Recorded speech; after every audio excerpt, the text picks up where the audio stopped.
नमस्कार. श्री निसर्गदत्त महाराज दैनंदिन चिंतन भाग 79 आणि 80. श्री निसर्गदत्त महाराज वैराग्याची फार मोठी गमतीदार अशी व्याख्या करतात. वैराग्य म्हणजे सर्व काही निरुपयोगी. वैराग्य म्हणजे सर्व काही निरुपयोगी, सर्व व्यर्थ हे कळणे होय. आपण उपयोगी नाही हे कळणे म्हणजेच खरे वैराग्य. मगच माणूस गप्प बसतो. म्हणजे काय? आपल्या स्वभावात राहतो. हा स्वभाव म्हणजे आत्मप्रेम. हा स्वभाव म्हणजे आपल्या अगोदरपणाने असणाऱ्या असणेपणाचा आनंद. आपण नसावे असे कधीच कुणाला वाटत नाही. ही तुमची वस्तुस्थिती सहसा कोणी तुम्हाला सांगणार नाही. दुसरे इतर महात्मे तुम्हाला हे कर ते कर असे सांगतील.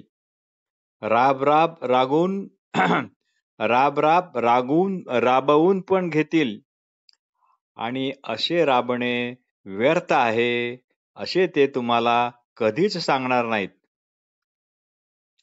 भौतिक जगात स्पर्धा असेल तर जगायला हुरूप येतो असे महात्मे सांगतात.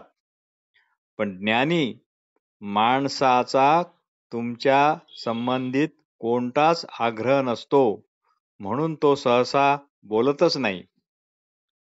ज्ञान झाल्यावर आत्मवृत्ताला व्यक्तिरूप राहत नाही. ज्ञान झाल्यावर आत्मवृत्ताला व्यक्तिरूप राहत नाही.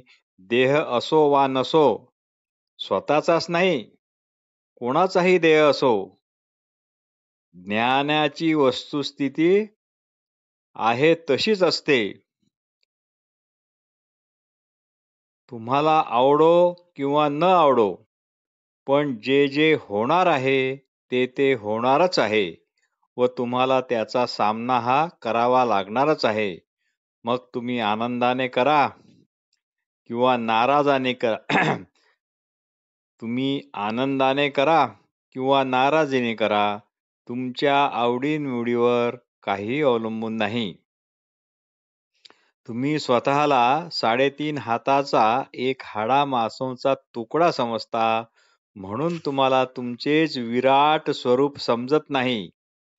हे सर्व अनित्य आहे, पण ते माझ्याच आत्मभानामुळे प्रकाशित होत आहे व मी मात्र या अनित्याला प्रकाशित करणारा केवळ प्रकाश आहे, म्हणजे नित्य प्रकाश रूप आहे.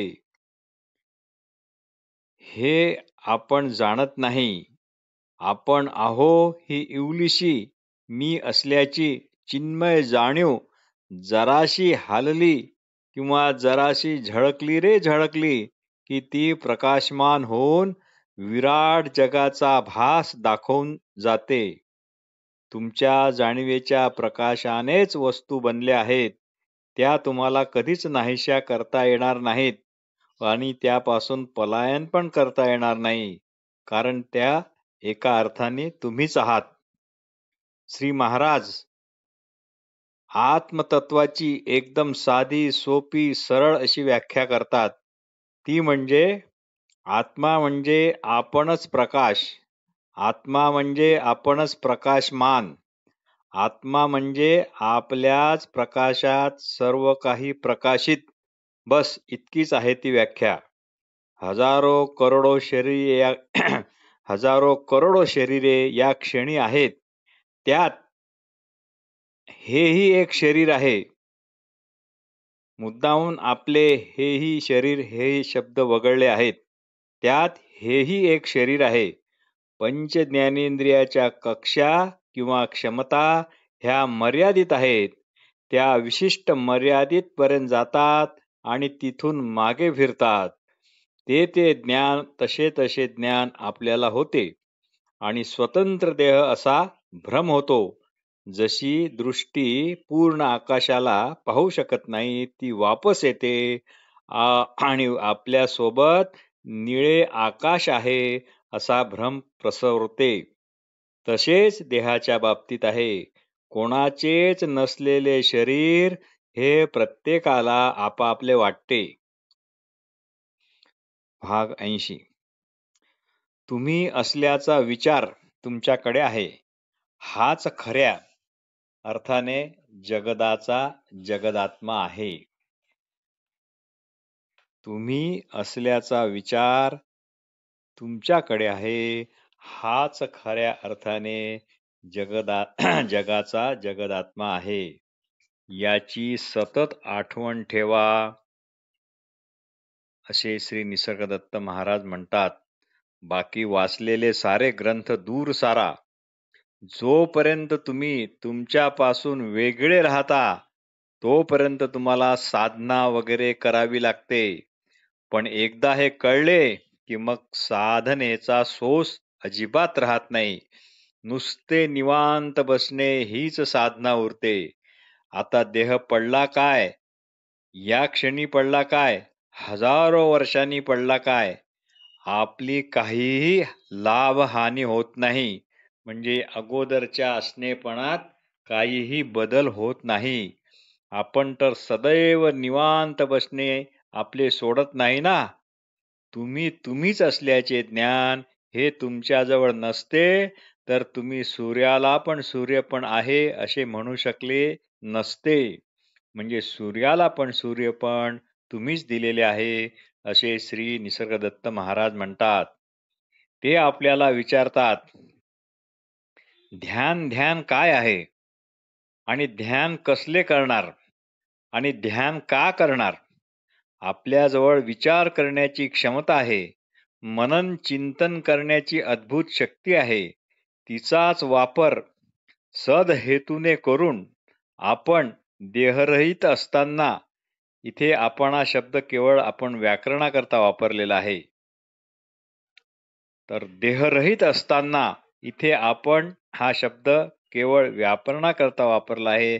नाहीतर आपण देह असे शब्द वापरले तर व्यर्थ व्यक्तिगत बोलल्यासारखे होते. म्हणजे देहरहित असताना व देहासहित असताना, म्हणजे देहरहित असताना आणि देहसहित असताना तेथे काय होते इतकेच फक्त लक्षात ठेवायचे आहे. देहात असून जे देहासारखे नाही, देहात असून जे देहासारखे नाही व देहात नसून जे देहासारखे आहे. देहात नसून जे देहासारखे आहे ते काय आहे याकडे लक्ष द्या.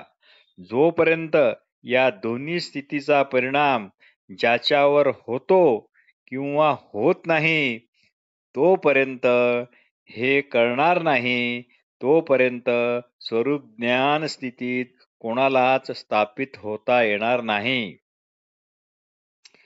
एकदम मोकळे होता येणार नाही. देहात असून देहासारखे नाही असे असा, यालाच देहरहित होऊन असा असे म्हणता येईल. आपल्या भल्याकरता तुम्ही दुसरे काहीच करू शकत नाही आणि काहीच करू पण नका. देह हा जाणारच आहे. माझा देह नाही तर फक्त देह जाणार आहे. त्याच्या नादी का लागावे. आपली स्वयंभू असणारी पूर्णता का गमवावी. जाणत्याला जाणता येत नाही, डोळ्याला डोळ्यांनी पाहता येत नाही. म्हणून जे जाणवते म्हणजे जे जाणत्याला प्रकाशात केवळ प्रकाशित होते. म्हणून जे जाणवते म्हणजे जाणत्याच्या प्रकाशात केवळ जे प्रकाशित होते त्याला स्वतः प्रकाशित होता येत नाही. ते आपण नव्हे हा शिक्का मारा. व जे आठवते विसरते ते केवळ आपल्या आधीच्या अगोदरपणानेच असणाऱ्या शुद्ध असणेपणाने शक्य होत आहे. हे सदैव लक्षात ठेवा. यालाच वाटले तर तुम्ही ध्यान म्हणा, जप तप म्हणा, कठोर साधना म्हणा. जे आठवल्या जाते, जे विसरल्या जाते ते आपण नव्हे हे सदैव लक्षात ठेवा. पण इथेच थांबा. इथेच थांबा हे अतिशय महत्वाचे आहे. हेच ध्यान. मग आपण हे नव्हे तर काय आहे असे व्यर्थ प्रश्न विचारू नका व स्वतःला पण कल्पना, शब्द, प्रतिमा, प्रतीके यात अडकवू नका. हे आपण नव्हे इतकेच जाणणे महत्वाचे आहे. हे आपण नव्हे इतकेच जाणणे महत्वाचे आहे. यातच सर्व काही आले. गुरुवचनावर विश्वास ठेवा. ध्यान म्हणजे जीव जगतरूपी प्रपंचाचा आपल्यावर वार किंवा आपल्यावर प्रहार चुकवण्याची तात्पुरती युक्ती असे म्हणण्यास काही हरकत नाही. आत्मज्ञानाने म्हणजे स्वरूप ज्ञानाने आपण विश्वावर कायमचा वार करतो, त्याला घायाळ करतो. म्हणजेच काय, त्याचे खरे स्वरूप जाणतो असे समजा. असे आपले कल्पनेने निर्माण केलेले जीव जगतरूपी प्रपंच विश्व नाहीसे करणे हे ध्यानाचे रूप आणि जीव जगतरूपी प्रपंच रचना म्हणजे संपूर्ण विश्व ब्रह्मरूप पाहणे हे ज्ञानाचे रूप समजा.